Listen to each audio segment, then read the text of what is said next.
welcome to my channel again, where I talk about books and bookish things. So, I've got a couple of books this time. I have been trying not to buy so many books. Because frankly, I've got enough to read. Do you know what I mean? Let alone physical books. Oh, I caught up on my... Or I have hundreds of Kindles and ebooks to read. So I don't really need any more books, right? I cancelled the Luma crate because I don't actually like fantasy, not modern fantasy romances. I just don't, it's not for me. So I thought I'm not going to get it anymore. So I've got the January one coming, which sounds quite good. It's called Voyage of the Damned, I think. And it's like, so a haunted ship. I love stuff like that. So I think I'll quite enjoy that. And I thought if anything comes out this year that I really love and I think I really want it, I'll just buy it on Vinted or, you know, or get, you know, a regular copy. I did skip a few last year, but I've got so many up there that I'm never going to read. You know, I need to think about what I'm going to do with them, really. I'm just not going to read them. They're just not for me. And so I'm keeping Evernight, which is the quarterly horror one. I love that. I think the one in January is on the way. It's called, and I think that's Invocations by Crystal Sutherland, who wrote House of Horrors. So I'm really looking forward to that one. But, so I'm trying to limit where I buy it. I have got quite a lot. I've probably got about 20 pre-orders this year already. And, of course, I get my Abominable Book Club every month, which is always at least 3 books. So, and I do read a lot. You know, I read 20, 25 books a month, but still... it's getting a bit ridiculous. So I do need to be, you know, a bit more savvy where I buy. Not that I'm going on a book buying ban. I'm not doing that because I'll never stick to it. It's like New Year's resolutions. I never make them either because I'll never stick to them. By nature, I'm an anarchist and I like to break rules or at least bend them as far as I can. So, but this week I've had a couple of books sent to me. I'm always very grateful when authors or publishers send me books.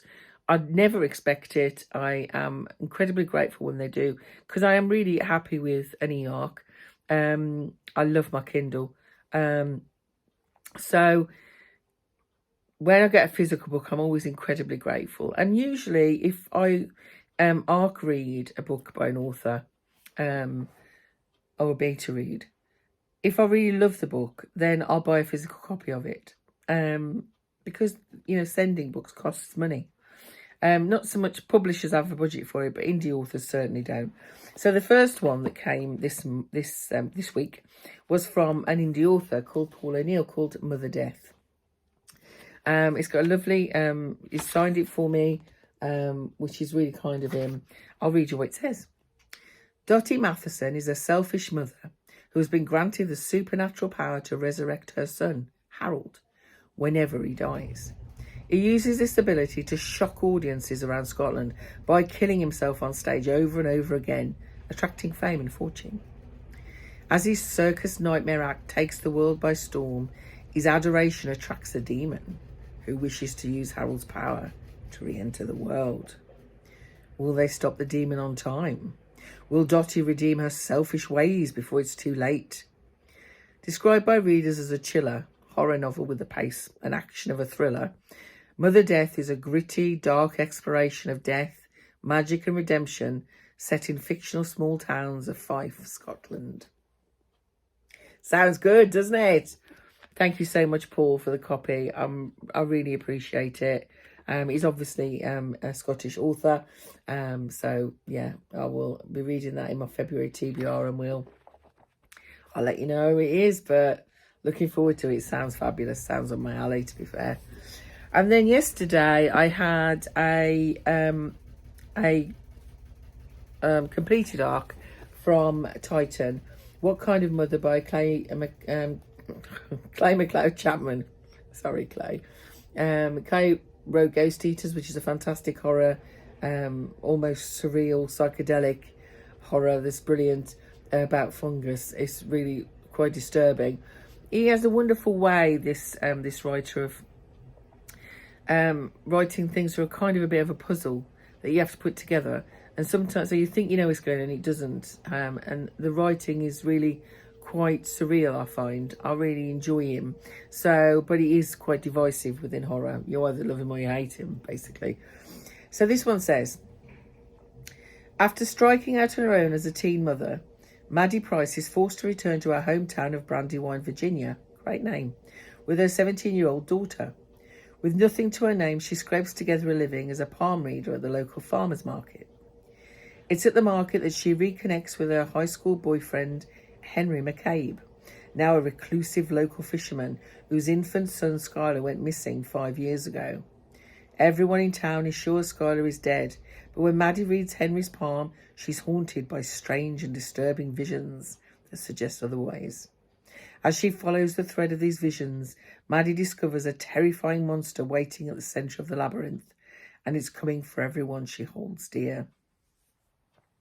Paul Tremblay says it's an entertaining brew sure to inform your nightmares, and Ronald Malfi calls it a masterpiece. So, we'll see. Thank you so much, Titan, for sending that through. I believe it's got a matching bookmark, which, oh, is that way? Matching bookmark, which we all love. And I believe it's out on the 31st of January. So not long to wait if you wanted to read it. But yeah, so that'll be also on my February TBR. So yeah, so that was my little lovely indie author and lovely publisher mail. So thank you very much to Paul for the book, and thank you very much, Titan, for the copy of the Ark. It's really kind of you. I'm very, very grateful, and I'll let you know how I get on. So yeah, so that was my little haul that I didn't buy myself. Hope you're all well, my darlings. Hope you keep well. Hope you're reading fantastic books. Let me know what you're reading. January. It's a long month, isn't it? It feels like it's taken a few years. But it's all the Mondays. You know, that's what does it. 5 Mondays in January. That's what kills the month off. But anyway, I'll speak to you soon. You take care, my loves. Bye.